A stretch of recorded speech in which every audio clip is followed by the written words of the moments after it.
Freud. Ce nom résonne comme une énigme, un défi lancé à la raison, une exploration profonde des méandres de l'esprit humain. Père de la psychanalyse, il a bouleversé notre compréhension du psychisme, révélant des forces invisibles qui nous gouvernent.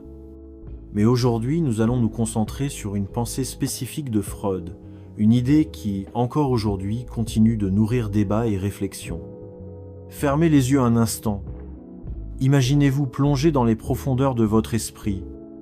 Là, sous la surface calme et rationnelle, quelque chose bouillonne, quelque chose d'inavoué. Nous allons parler de l'inconscient. Première partie, l'inconscient. Freud nous dit que nous ne sommes pas entièrement maîtres de nous-mêmes. Derrière nos pensées conscientes, nos désirs avoués, nos choix rationnels, se cache une force bien plus vaste, bien plus insaisissable, l'inconscient. Imaginez un iceberg. La partie visible, c'est notre conscience, nos pensées, nos décisions, ce que nous croyons contrôler. Mais sous l'eau, immergée dans les profondeurs de notre être, se trouve une masse gigantesque, l'inconscient.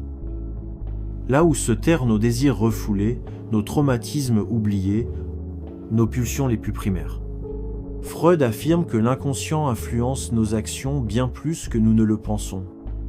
Un lapsus, un rêve étrange, une peur irrationnelle, tout cela trahit des pensées cachées, des désirs que nous refoulons car jugés inacceptables par la société ou par nous-mêmes. Deuxième partie.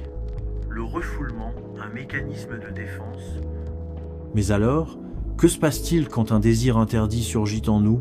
Freud nous répond, nous le refoulons, comme une porte que l'on claque pour cacher ce que nous ne voulons pas voir. Le refoulement, c'est ce mécanisme psychique qui nous permet de tenir à distance les pensées insupportables, les souvenirs douloureux, les pulsions interdites.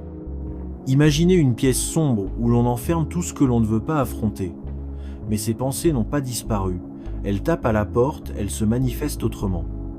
Parfois, elles surgissent dans nos rêves, parfois elles s'échappent sous la forme d'un lapsus ou d'une angoisse inexpliquée. Freud disait « Ce que nous refoulons ne disparaît jamais ». Et c'est bien là le problème. Car plus on réprime un désir, plus il cherche à se manifester.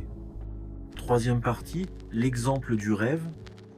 Et si nous parlions des rêves, ces étranges scénarios qui défilent dans notre sommeil, Freud les considère comme la voie royale vers l'inconscient. Dans nos rêves, nos désirs refoulés trouvent un moyen détourné de s'exprimer. Prenons un exemple. Vous rêvez que vous êtes enfermé dans une pièce, sans issue. Vous vous débattez, vous cherchez une sortie en vain. Freud verrait ici l'expression d'un désir inconscient. Peut être une situation dans votre vie où vous vous sentez piégé, prisonnier d'une décision que vous n'osez pas remettre en question. Nos rêves parlent, mais en langage codé. Freud s'est donc attaché à les déchiffrer, révélant ainsi ce que notre esprit tente de nous cacher, à nous-mêmes. Quatrième partie, l'impact de l'inconscient dans notre quotidien. Mais alors, que signifie tout cela pour nous dans notre vie de tous les jours? Si notre inconscient nous influence tant, sommes-nous condamnés à n'être que le jouet de nos pulsions? Pas forcément. Freud propose une solution, la psychanalyse.